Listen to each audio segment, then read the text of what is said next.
Okay, everyone. Hi and welcome to episode 18? 19. 19. I am always one I behind. don't know how you do it. I, t- I don't know. I'll give But you a flashcard next time. yeah, give me a flashcard. Episode 19 of Lesbian Talk, and it's taken us a fucking long time, but we have finally got an A-list guest. We have Zinnia Jones. Hi. Now, for those of you who don't know, which is, I'm going to guess at least an interesting percentage of the audience. Zinnia is a vlogger and blogger about LGBT issues, about atheism, secularism, and just all around really, really, really intelligent. So, if you could give us a couple of sentences, summing yourself up for the audience before we go into last week's word. Okay, well, I've been producing videos on YouTube since about 2008, most of the time focusing on atheism, religion, politics, civil rights, LGBT issues, most recently transitioning. I also blog for freethoughtblogs.com, which has been fantastic. I have a partner of 2 years, and we have 2 young kids. I live in Florida, and my life is pretty awesome. Wow. We talk about airline food. Cool. That's smart. Well, it's not just airline food. We talk about pretty much anything we want to talk about. Which is usually equally as inane as airline food. Yeah, it can be, but remember we discussed the ethics of taxidermy a couple of episodes ago? Oh, that's right, and the history of England, kind of. Yeah, sort of. See? We're all over the map. Wow.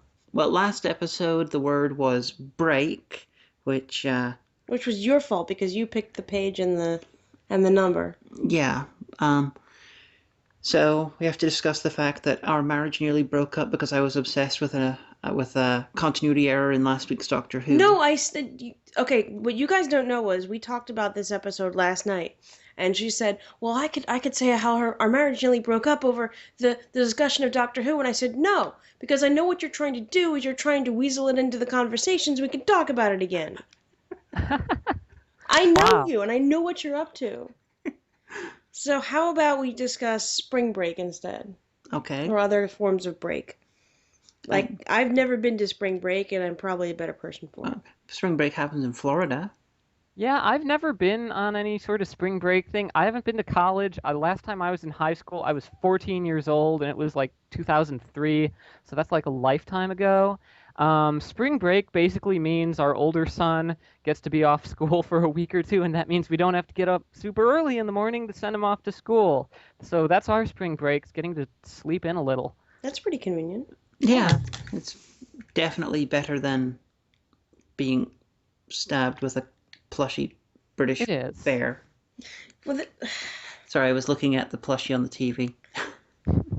well, did you guys have spring break in yours? No, spring break isn't a thing on the other side of the pond. Because you have no beaches? You get well, in Northern Ireland we actually do have a couple of beaches, but you don't want to go anywhere near them because it's so fucking cold. Are there like terrorists there? Did the IRA like sneak and they like take hermit crabs and or hermit crab shells and they stuff them with explosives so if a Republican picks them up it'll explode?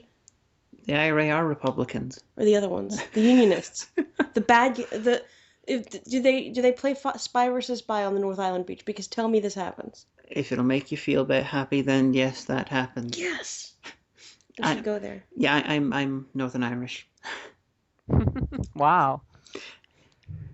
That's the part where everyone goes, "Oh, I'm sorry, dear." Oh. Yes, it's an amazing achievement being Northern Irish and surviving. Well, you guys don't do spring break, but do you get off the week before or after Easter?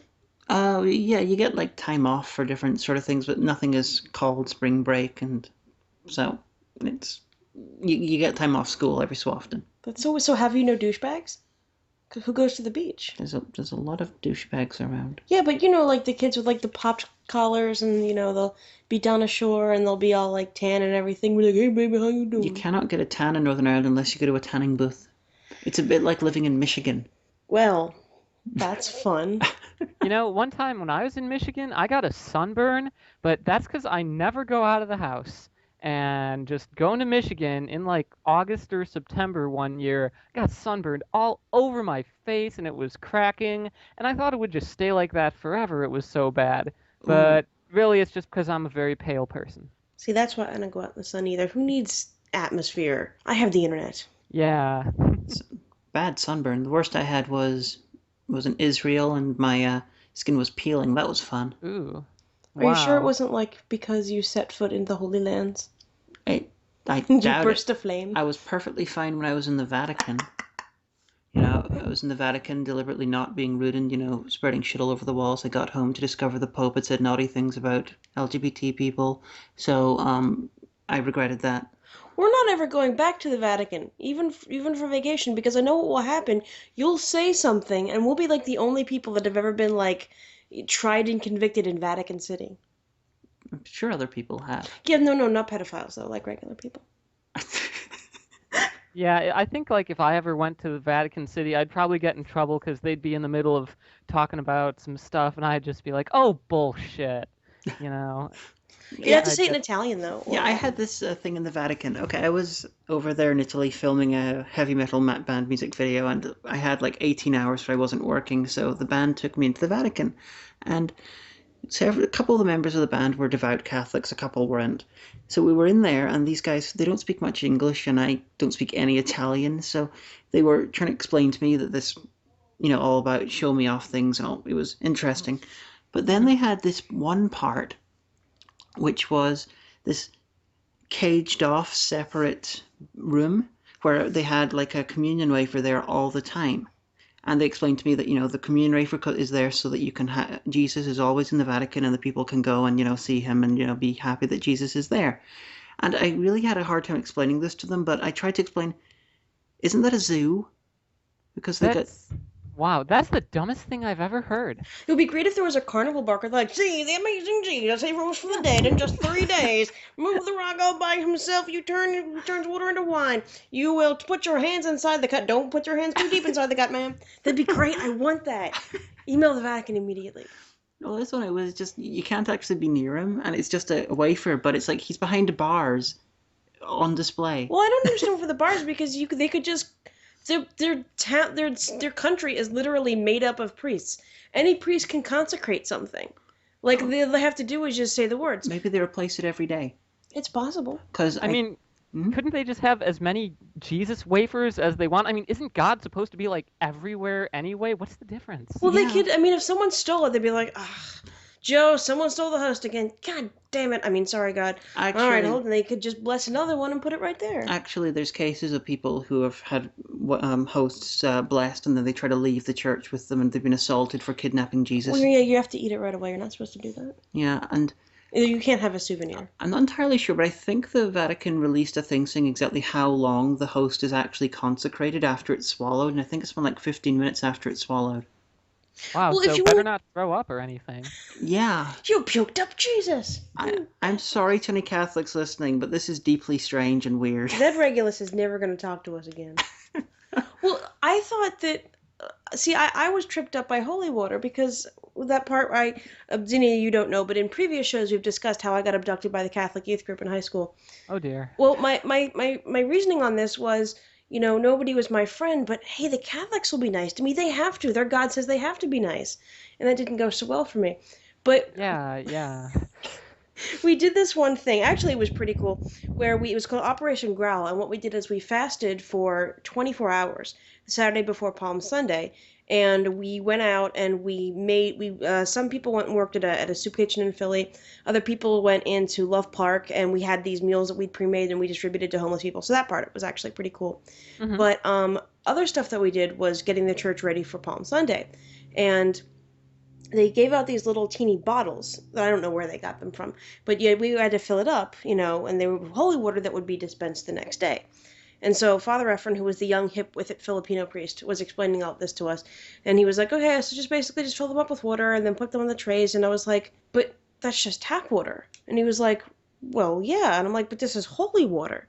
And he was like, well, I haven't blessed it yet. And I was like, but it's just tap water. And he's like, well, it becomes holy water when I bless it. And he's like, where did you think holy water came from? And I said, I thought there was like a water fountain at the Vatican. Like a spring, like Poland Spring, and comes from the ground, and my illusions were shattered. Wow. Yeah, I fast for like 24 hours, not even like on purpose. It's called having a migraine, It's just... See, you're doing the Lord's work right there. somehow. Apparently, yeah, I lay in bed for all day and not eat. That's Jesus right there. I mean, Someone's bad for it. I've been on youth groups before too, but this was with the Lutheran Church, which was very conservative, and it was just like really silly stuff like going to a cornfield with a corn maze in it, and at every dead end you would have like Bible messages about how Jesus loves you and So it's silly the end of crap The like that. Shining, but not very fun. It was not very fun at all. And then we all went to Pizza Hut, and the pizza tasted terrible, and it was like a 2-hour drive back home, and it was like, what even is the point of this place?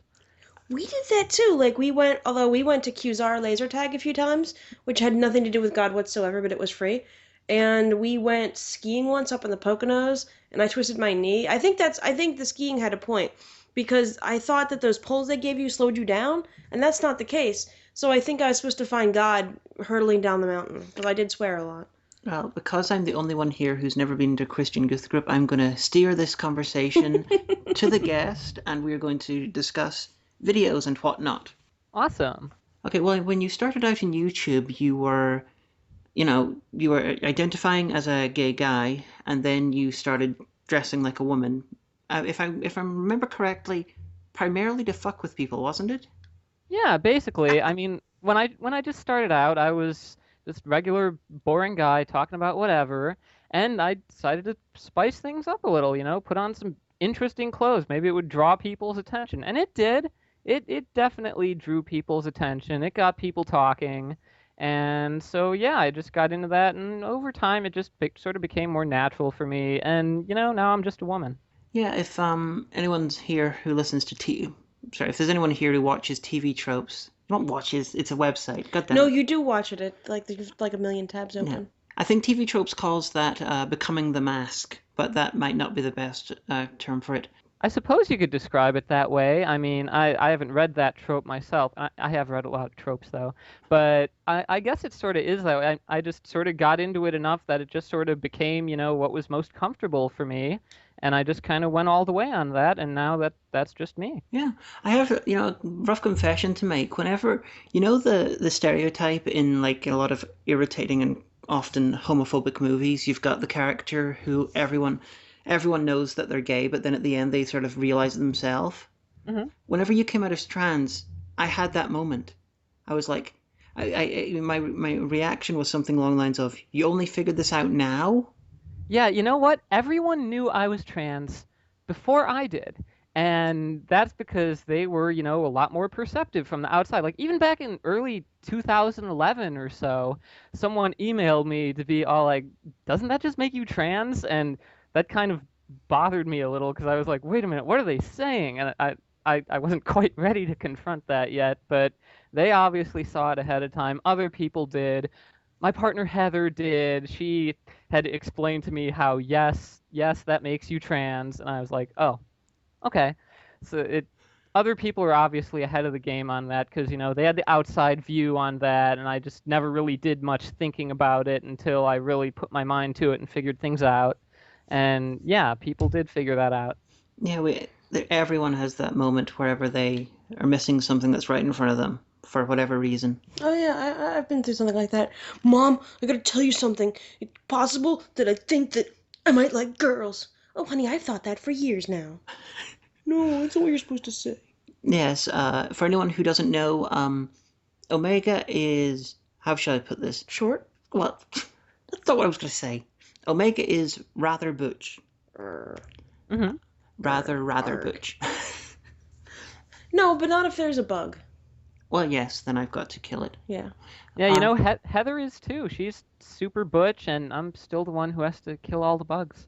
No, see, because it could like if it's a spider, whatever, it'll live its life in peace. But or like a centipede or something, it'll go find a land of its own. But if it's a wasp, it could fly. Has a lot of dexterity. It will get me. So Zara's tall. Yeah, we had a giant flying cockroach fly into the house the other day. It's huge. I didn't even know cockroaches could fly, and Oh I dear had to go Jesus! They can I had to go fly. after that thing. It was giant. It was like 3 or 4 inches across.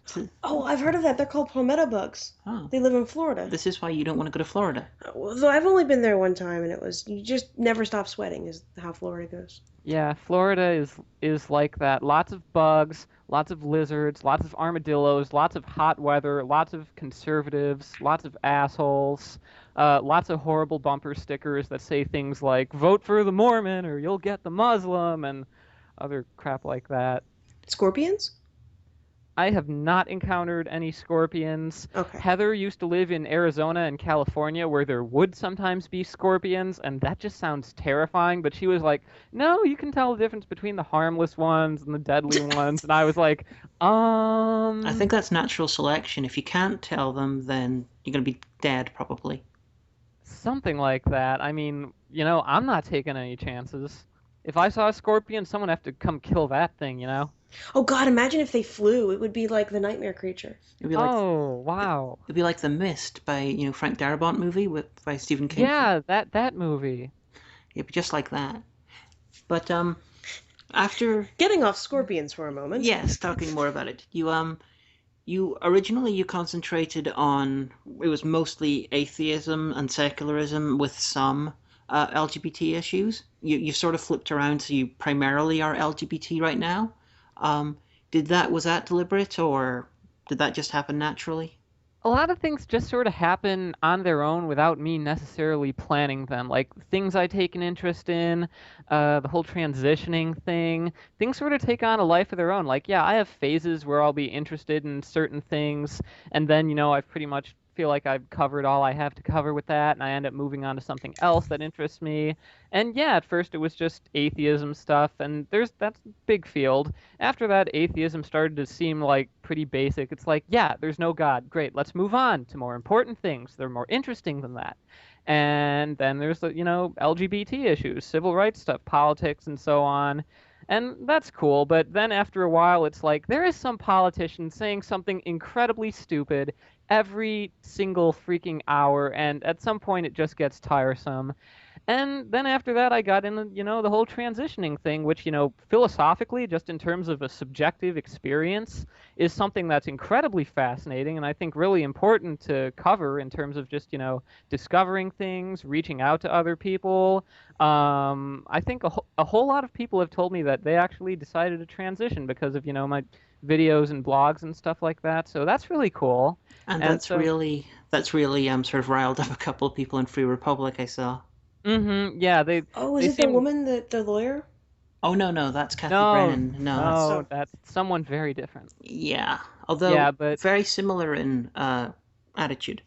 basically people who don't like us seem to think that we must be recruiting because now like Free Republic was upset because yeah, me and my co-author Kristen Tinsky are writing a book that's sort of a kind of guide to transitioning for women, and it's obviously they think that this is for the purpose of spawning more trans people, and to a degree I guess you could say that's true because even if you can't make someone trans, you can help people realize it where previously they might not have understood this at all and just gone through life with some vague discomfort or in the closet or whatever, and we sort of try and help people through that. So yeah, in a sense, more awareness leads to more of us, but that's not a problem. That's a feature. I just like the word recruiting. Like that implies that like you're offering some kind of like sign up bonus prize. It kind of does sound like that, Like and maybe like coupons for % off for local businesses or something. and the weirdest thing is that more people have told me that they decided to transition at least in part because of stuff I've said than people who became atheists because of stuff I said. I mean, maybe that's people just not willing to say something like that, or maybe people just being way more grateful when they finally get the whole transition thing off their back. But I'm surprised at that because I mean, yeah, but it is different too, and I have to understand that because in one sense it's sort of a philosophical argument about metaphysics and the state of the universe, and another thing it's more intimately what is right for your life in terms of your fundamental existence. Yeah, and it's apart from everything else, it's really interesting to have ongoing narrative of the process from within. Most of the times, whenever material is done about transitioning, it's usually done by people who are finished everything, or it's by cissexual people talking about it. Like if even films like Trans American stuff, which got Ew. general good reviews, but in the LGBT community, it was not very well. No. Yeah, Yeah, and a lot of the time it does seem like, in the media there is some standardized narrative for that people are expected to follow, and I can see why, because that's just to make the whole complex thing sort of simplified in a way that people outside it can understand on a general level, but it really just condenses it into these generalizations that don't hold true for a lot of people. It's like, oh, I always knew, oh, I experimented as a kid, oh, I went, into the army or whatever to try and suppress it, now I want surgery and whatever, and then I'll be done with all that and just move on with my life. And a lot of it is focused on, the physical side of things rather than the internal experiential side of things. A lot of it is really just simple explanations like, oh, trapped in the wrong body that don't necessarily represent the wholeness of it. So, as far as I've experienced it, it's more than just physical changes, obviously. I mean, those are important and awesome and everything, and I love that. But philosophically, it's a topic that you can just explore at length, and having that view from inside it as it goes on is like one of the most fascinating things that I've ever been a part of. And I'm just grateful to be able to apply my analytical abilities insofar as I have any to this sort of thing and see, what I can discover about that. yeah, and it's an added bonus that you're an established blogger and you are really, really, really good at writing these monologues and these blog posts. Yeah, I think that's actually a very useful thing because my oldest and dearest friend, he told me that while he still really didn't know what was going on, there was a lot of things that like were in his life that he was just like, this something's not right. That he did a lot of research on the internet, and he Mhm. actually spoke to people who had transitioned, who were in the process of transitioning, and that really did help him feel a lot better and a lot less worried about, everything. Yeah, there really can be an advantage to, just networking and getting in touch with, I mean, I don't know if there's necessarily a community, but at least finding other people who have gone through this, are going through it, sharing that sort of more personal knowledge beyond just, the kind of general information you'll get from like textbooks, doctors, stuff like that, people who haven't actually been through it. There is so much value in just collaborating on that and just being able to say, hey, I've experienced that too. Yeah, that happens. Yes, this is normal. Yes, this is how I dealt with that. All the little intricacies of it, those are, equally important. Those are just, the everyday things that are part of the experience. Now, this is just going to be a random question, just to completely change, to shift things for a few moments. But Hmm. what was it like being insulted by the insane clown posse? What, really? Did you Yeah, punch them? Tell me you did. this was not in person, Oh. but this was back when they first released their Miracles video. I don't know if you all are familiar with that, but yeah, it was the one where they were upset about scientists trying to explain things, and they were just The very, Just Be Stupid anthem. yeah, basically, it's like, why can't we just marvel in these simple things without having to know anything about how rainbows work or magnets or weather?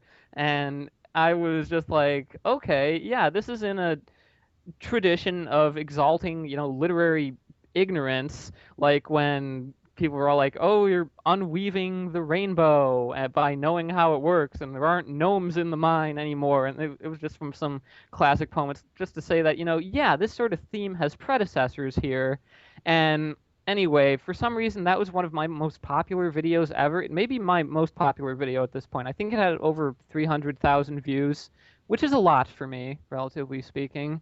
And anyway, later on, it was like a few months later, when there was an article in The Guardian by John Ronson, who had apparently traveled with the Insane Clown Posse themselves for some time to, just sort of piggyback off their recent publicity with this whole miracles thing going on. And apparently they had watched my video on their phone, and the Insane Clown Posse was very pissed off about that. They were like, "What the fuck do you know? Shut the fuck up!" And I Well, just obviously thought, you know more than them because you know how Magna works. yeah, I thought that was really amusing that they apparently actually found my video and were angry about it. And if I remember correctly, they referred to you as this nerdy-looking woman. So even they knew that you were trans. Yeah, back then, this was like in 2010, 2011 or so, probably around 2010. So that was way, way early on. And yeah, yep. Their movies suck, so they have no right to complain. I had to watch one. You've only seen one of their movies. It I've seen wasn't. both. It wasn't enough. If I never have to hear "oh yeah" ever again, They have movies? Yes. No, you don't even understand. Google it. It's terrible. She made me watch one. Because you obviously know I do film reviews because you appeared in one of them, but Yeah. I'm reviewing both of their movies. I've had the scripts written for about 6 months, but I haven't filmed them yet. But yeah, they did a parody of blaxploitation called Big Money Hustlers, which was terrible. Oh, I heard about that one. Yeah, I just must have pushed it out of my mind. And they did a parody of westerns called Big Money Rustlers, which was not quite as bad. And he beats up a Wow. little person. Well, I mean a dummy of a little person, but still. Yeah, they have porn star Bridget the Midget turns up, then she takes off a mask and she's actually this little person with a beard who then gets assaulted by one of the Insane Clown Posse. And their Foley artist was crazy, and I had to watch this, and then I died. Wow, just everything associated with these people seems like the worst thing ever. I can definitely see that. This is just a very, very minor point where I would defend them. Mhm. They funnel almost all the money they get into things that they think are cool, that they think their fans will like as well. So they have their own film, they made their own movies, they do their own wrestling federation and things. Mhm. And, I don't like almost any of it, but they seem to, rather than hoard their money and, maybe buy like 50 million cars or whatever, like a lot of other celebrities do, they sort of funnel it back into their fans, and they have their own yearly, like Insane Clown Posse Woodstock as well, which they fund themselves. Yeah, I remember that. They got in trouble for that one year in Illinois because it caused such a horrible disruption and things like that. But I can definitely understand how, they really appreciate their fans and want to give back to them. And I mean, for anyone who has a fan base, I care about my fans too. And that sort of relation that you have with your own little community and stuff can be really important. Yeah, they buy all their fans a nice big bag of meth every Christmas. It's beautiful. Aw, that's Now we're cute. gonna get like all this hate. Okay, you should stop now. I don't want clowns to come to my door. They're and be called like, Juggalos. huh? The Insane Clown Posse fans, their subgroup, they're called Juggalos. I don't even want that. I want no one associated with any kind of that to come to my apartment ever. Yeah, So- I think the FBI even classified them as like a gang or something. Yeah, that's just ridiculous. Honey, you should build a fan base and you can have a gang too. Oh, I have a small fan base. It's a tiny one. They can all wear, like, crazy makeup. Holy shit, my fans are Juggalos. Yeah, but you're really intelligent though, so they're like anti-juggalos. Okay. For me, it started out with makeup too. Oh, holy shit, am I actually Zinnia Jones? I don't think so. I doubt it. I've only spent 3 weeks in Florida in my entire life. And that was before you moved there. I think. Yeah, don't bother going to Florida. It's not the best place. I had fun in Orlando, I have to say. Yeah, that's around where I am, and we mostly stay off in our little suburb that's a little bit upscale and pretty much safe and so free of crime that they break out their helicopter whenever someone gets their purse stolen. Really? Wow. Yeah, that happened once. We have a Walmart within walking distance here, so I sometimes just go down the block at night, get some Cheez-Its or whatever. And one night there are 4 cop cars in the parking lot next to someone's van. There is a helicopter with a spotlight just flying overhead over the parking lots, over the different subdivisions, and I was like, oh my, have I just walked into some manhunt here? Is there a rapist on the loose or something? Is something bad going on here? Anyway, I go inside and talk to one of the cashiers, and apparently someone's purse got stolen out of their van, and that was the reason for all that. Wouldn't little Ethel be embarrassed? She's like, "Oh no, I'm sorry, dear. It was under the seat the whole time." That would be the perfect ending to that story. That's life in Florida, and you can look at the camera. See you next week, everybody. Okay, that's been a very, very interesting conversation with Zinnia. Honey, if people wanted to see other stuff that she's done, where can they go? They can go to www.freethoughtblogs.com / is it just Zinnia Jones or For my videos, you can go to just zinniajones.com, and for my blog, you can go to blog.zinniajones.com. Okay, and you've also got your Tumblr, and you also do the stuff. Sometimes you appear on Free Thought blogs as well, and also you appeared in one of my videos, didn't you? Yes, I did. Dun dun dun. So you had never seen any of my reviews before that. Were you familiar with the film? For the fans, that's The Genderflator. Had you ever seen the film in question? I had heard of it. I had not seen it anywhere, though, because I couldn't find it anywhere, but it sounds very interesting. It certainly is. I'd like to see a copy of the film that it's parodying as well, The Gendercator, which is probably Kathy Brennan's favorite film.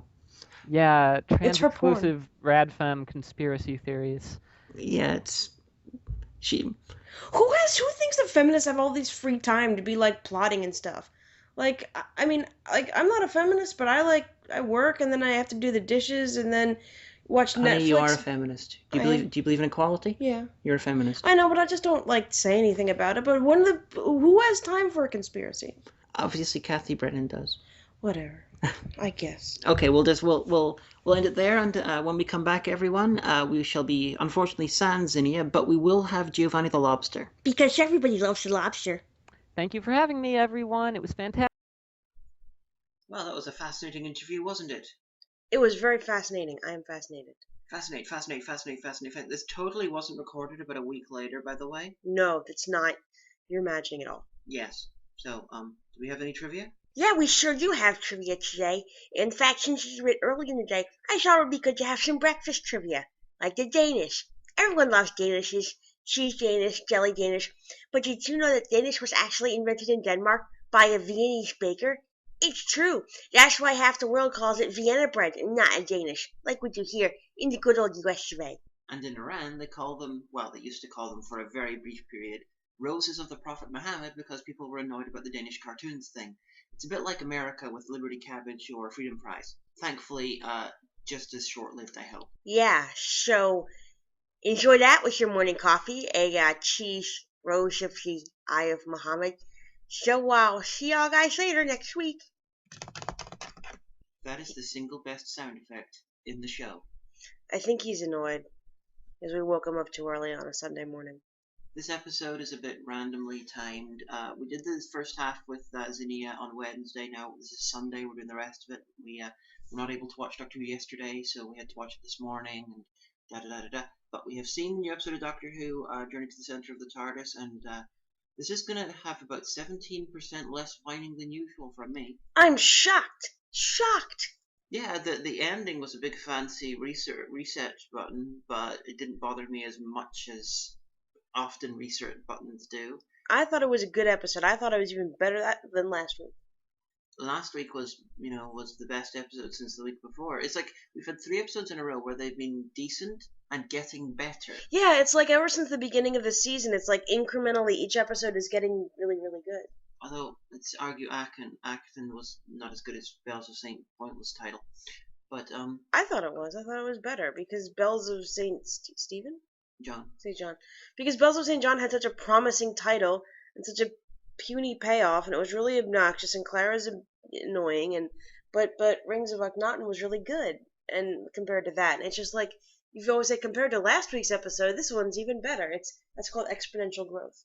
Yeah, and I agree it's been doing that since Cold War, because Cold War I thought was decent, except then David Warner.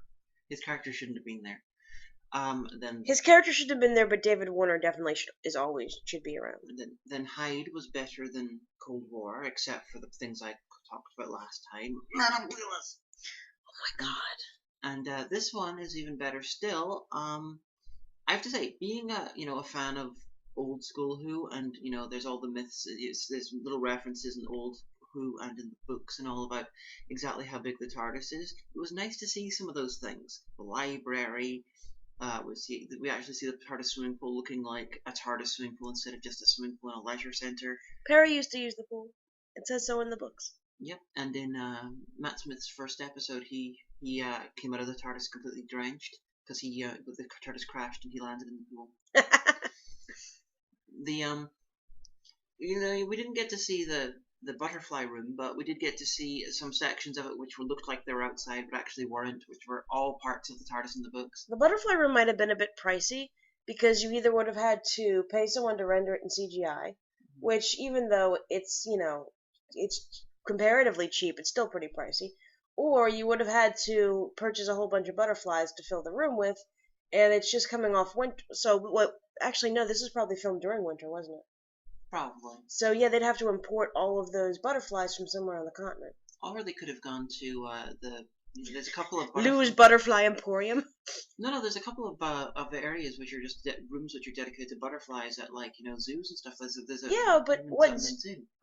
Doctor Who is going to borrow all your butterflies? They promise that we won't kill No. them. They could film in there.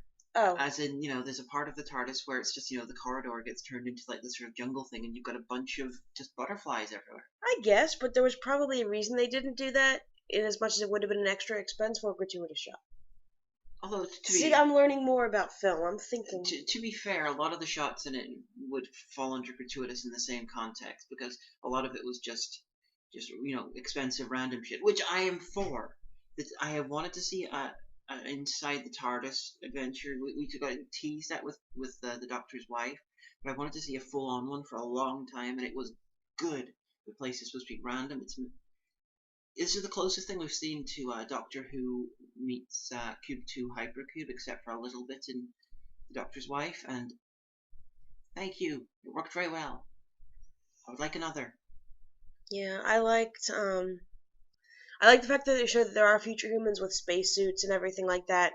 And because that was really something that I feel was kind of dropped. Like in Old Who, you had the Doctor running into future humans in space all the time. Yeah. Yeah, Doctor Who in the future episodes should be more like a space opera rather than people just doing random things and then there's monsters turn up, because it's supposed to be like alien races interacting and stuff. And I like how the monsters in this episode actually made sense. Like I was thinking, like, well, maybe those are companions that he got lost in the TARDIS that he forgot about. That have been wandering. Where they can't die and they can't age or something like that. But okay, we forgot. Spoilers. But I liked it. It was actually them having already been burning to death in the future. I like that. Yeah, that made sense. Your idea about the companions being lost in there forever, for the thing, that is the sort of thing that would probably happen in Big Finish. Yeah, that's true. I actually, if I ever see, I don't want to write any Doctor Who stuff because then everyone will look at me and go, "Psh, fan fiction writer." But if I ever did write, I would want to write a Doctor Who thing for Big Finish, and I had an idea of a companion apocrypha, like all these companions that didn't last very long for one reason or another. Like one ended up one companion of maybe the first or second Doctor ended up in prison somewhere, and the Doctor wasn't able. He's like, "I'll get back to you in a second," and he wasn't able to ever get back, and it's several incarnations later. And I have this idea of this companion who can't die because he or she was affected by, time in the TARDIS. And basically the only thing that's keeping them alive is the idea that someday the Doctor will come back for them. Like if I ever wrote the Deserter series, I wanted the Deserters to intersect in the same prison or something like that. Or like maybe a companion of the Sixth Doctor who, was really brilliant and ended up building a kind of, not a VR circuit, but a kind of circuit that could hold human consciousness. And in his first week with the Doctor, his body ends up completely vaporized by radiation or something like that. And the Doctor really can't save him, but he can take his consciousness and put it in a circuit. And I have this idea that later, a later companion, something would happen to the TARDIS and they would discover this companion who thinks that he's been living on the TARDIS with the Doctor for centuries. I thought that would be kind of cool. It does sound very cool, and there's precedent for that in Doctor Who lore, because the Time Lords, traditionally when a Time Lord dies, their consciousness gets uploaded to a massive VR simulation in Gallifrey, where they actually live digital universes and they interact with all their other companions, with all the people that who have died. Oh, that's really cool. It is called the Matrix. Oh yeah, wait, wasn't the Sixth Doctor in he get lost in the Matrix in a Big Finish story with the Valeyard became the evil Doctor? The Matrix turned up in a couple episodes including Trial of a Time Lord. Yeah. and also turned up with the Fourth Doctor. So the Doctor sort of, battling people inside the Matrix. Yeah. But I like that idea. Like, I mean, I know that you can't submit stuff to Big Finish. They have to kind of ask you to write stuff. But I would want to write like a 4 or 5 episode series of a companion apocrypha. Like all these people who are pretty good people, they just couldn't hack it very long. There's the companion chronicles on Big Finish, which are done, Doctor-free companion adventures. It would have to be like a spin-off from that. Yeah. But that would be very cool. I would certainly like to listen to that. Yeah, there's a lot of writing that I want to do. I guess that's the one exception I would make is to write the deserters and the other thing. One of the slight issues with the episode, in my opinion, was like John Pertwee's episode Inferno. I think this story would have worked better without monsters. But they weren't really monsters, though. Well, monsters is just the catch-all term for sort of the physical alienish threats that are in Doctor Who. Well, you know what? I think it's kind of like a tradition. It's kind of like a harkening back to when that's the best plot that they had was, in LARP terms, the 10 o'clock monster. Like, everything was fine, and now there's a weird creature that's stumbling around and chasing us and things and stuff. And I think that they do that almost out of tradition. Well, with Inferno, it's okay. Interesting similarities. Inferno had the monsters were human beings who were mutated into creatures by involving heat. So you got the similarities there, and it was also it was the main characters of the show who were turned into them and became the monsters, although they were alternate reality versions. So yeah, you got a lot of similarities there. But it's just I felt the concept of just running around the TARDIS and weird shit happening, and the TARDIS sort of being existentially threatening to them was powerful enough to work on its own without a traditional monster. Well, I guess. But I mean, the monsters added a sense of urgency, and it was also a big clue to what was going to happen. And you do what you can. When the episode was going on, we were trying to work out what they were. I came up with 2 suggestions. One, that they were actually created by the TARDIS, and they were basically pushing the people into the Doctor and all into finding the thing that was damaged, so they could fix it, sort of hurting them. The other suggestion was it was an alien race of some sort that were created during the Time War. Like the Doctor listed off in the End of Time and all on Journey's End all these things that were created by the Time War and then left and all. So that one of those races, the Doctor saved them and put them in the TARDIS and basically let them have a room which was infinitely big and let them live out their lives, and they got released. That could have worked too. I like the library. I like the idea of the Gallifreyan Encyclopedia being some kind of ephemeric, phantasmic kind of thing that's kept in bottles. Yeah, because that. And then when it poured out, I was like, "No, how are they going to get all that encyclopedia back in there?" That fit well. Given that it's Gallifreyan, it'll probably go he back. He probably has a way to do it. But that actually fits the Gallifrey as more classic Who than New Who, because Gallifrey, they didn't use, even according to like the old Who, they didn't use paper. They thought paper was insanely primitive, and they would even paintings would be done on computer. This was back in like the 70s, so before this was really a thing in real life, they would actually use digital art. So the idea of the Time Lords not keeping information in the way that we would understand it, although that might actually not be like some sort of liquid. That could be, I'm thinking, some sort of a looking like liquid, but some kind of substance, some kind of digital information made physical. It could be. Although, and the one thing I know that we were all supposed to gasp and clutch our pearls about is, the complete history of the Time War book, which I pointed out would be constantly writing and rewriting itself because the Time War, because it's time locked, right, is kind of in a Schrodinger state of happening and not happening. I'm not entirely sure that's what time lock means. I think it means that the Doctor can't change it. Well, no, the way that you described it to me was it was isolated from time, so that you could go into it, but you couldn't escape it. So he could go in, he just wouldn't be able to get out. So as far as I'm concerned, I'm seeing that like a big bubble that it's still happening. It still hasn't happened. All points of time concerning the Time War are happening at once inside that bubble that you can get to in a TARDIS if you want to, but then you can't get back out. That might be what they're going for. I thought it was more about That's more of a fourth dimensional idea for it than the. I'm a science fiction writer. I think of these things. Yes, so your version. If anyone knows if I'm right, write the show. Your version is much more interesting than the one I thought, which was just it was something that the Doctor couldn't interfere with, and it had happened. But Well, obviously, that points an interesting question. Maybe one of the reasons he can't go back is his previous incarnations are still fighting in the Time War. And even though it wouldn't be a paradox for him because he meets up with himself regularly, his presence there could change things and it could blow everything up. Well, when the Doctor is interfering with his own past self or previous self, then he can't change things. As I understand it, the 11th Doctor could only enter the Time War and fight alongside, say, the 8th Doctor, if that had happened when he was the 8th Doctor and he remembers the 11th Doctor coming in and fighting alongside him.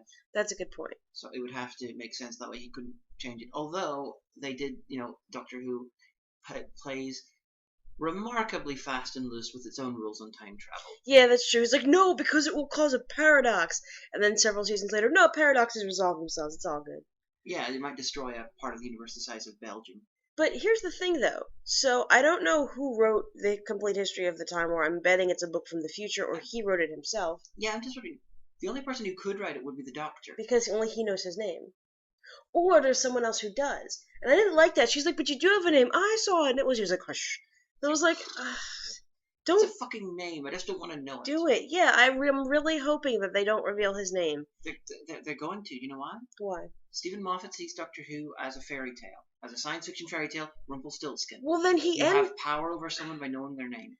But then he ends it. Then he just takes everything. It takes the core-ness. I mean, what I interpret to be the core-ness anyway of Doctor Who, and just makes it trivial and modern and stupid. Well, it's. I wouldn't call it. I'd call it trivial and stupid. I wouldn't call it modern particularly. But it's just that's how Stephen Moffat sees the show. He uses fairy tale logic. He uses sort of those sort of stories logic, and we know that last episode is called The Name of the Doctor. Yeah, but then doesn't have to be revealed. I'm hoping it won't. Because it's, as far as I'm concerned, it's just a fucking name. He just doesn't go by it anymore. And there's probably a really good reason why, and you shouldn't ask questions. In the book, I can't remember which book it was, but there was a reference that the Doctor, as per Gallifreyan customs, because Gallifreyan names are traditionally very long, and maybe Doctor is like a anagram. Well, maybe. Or in this book. Acronym? Acronym. That's what I meant. Could be. But the suggestion was that this is a book, I think it was with the 7th Doctor, that he adds a new section to his name every single time something important happens in his life. That this is a Gallifreyan custom. You make your name longer, whenever an important thing happens. So he does it when a companion leaves or joins. Or even like he discovers something. So literally his name might be infinite long. Well, maybe not infinite, but He probably has a special program that tracks adding things. Yeah, it's probably like several. If that idea is true, then it is probably about 300 pages long. Like Romana's real name was. I'm gonna completely fuck up the name. Okay. Romana Davalaverzer. It's really fucking long. I can't. Yeah, and she was even the president of the Time Lords, wasn't she? Yeah. Romana de Vor at Relundar. Romana de Relundar. They call me Mr. Romana. And the Doctor demanded she shorten her name because it was unwieldy, and she did not like the name Romana as a shorter version. So the Doctor said, "You're either going to be Romana or you're going to be Fred." And she prepared Fred, but he went with Romana anyway. Lol. But yeah, Time Lord names are traditionally very long. The Master's alleged real name, according to the novels, was Koshi. It's cute. It's like an anime character. Like it is. Hi, I'm Koshi. I will take you to the magic fairy realm. But what happened with him I'm was gonna kill the Doctor. The Master got trapped, according to this same story. He got trapped in a black hole in his first incarnation. And he used almost all of his regenerations to escape it, so he never added anything else to his name because he never really had the chance to. That makes sense. But then he just went by Master, so he doesn't give a shit about Gallifreyan naming conventions. He's hardcore. Yes. That's how he rolls. Yes. Big pimpin'. That would be a fun spin-off, like the young Master as a thug. But as much as we love to go on and on and on and on. Last thing to mention about this: the android guy, Omega didn't think that they had revealed that to the two brothers that the third guy was an android in the rewritten timeline. There's a line there which I only caught half of, but I think they actually did. But I could be wrong. Let us know which of us is right. Did they, in the new timeline, did the android find out that he was a cyborg or not? Yeah, because it was really ambiguous. Like they had the picture, and in the picture he's kind of standing off, so it's clear that from that picture it was like the dad and the two sons, and then the android off to the side. But like I don't know, that was neat. It was a neat twist, and I liked it. It was very Asimovian, but he at least had cybernetic eyes. And the thing is that like now he's still like their servant. He's still like this underclass, and basically the two older brothers were like, "It's not fair that Dad loves you, so we're gonna wipe your memory and tell you that you're an android." Yeah, it's cool. And I'm like, I really hope that he figures it out and like puts a blaster next to each of their temples and takes a ship for himself. Cause like he was the best. He was the best guy. He was more. We could empathize with him more, even though when he still thought he was an android, than we do the other humans. So yeah. But during the whole episode, I referred to him as the cyborg because I thought he was a cyborg, and then they were like, "He's an android." I'm like, "No, he's a cyborg." But as much as we love that, it's time for the dictionary. And it's Omega's turn. That's true, because you always do. I choose page 630. What's on 630? What's that right after 620? Listen. I have got it. 1 or 2? 1. Okay. 1, 2, 3, 4, 5, 6, 7, 8, 9, 10, 11, 12, 13. 8. 11, 10, 9, 8. Showing. The evidence or quality that a person shows. In today's showing, he will fail. Well, I guess we're going to talk about show and tell or showing something. Stuff. Showing. We're going to show it all next week on Lesbian Talk. Yeah. Da da da da da da. So I have been the Omega, and I'm going to say that you've been Diamanda Hagen just so you don't say you've been someone else. I've been Kippers. No, you haven't. He's asleep on the chair. And we'll see you guys next week.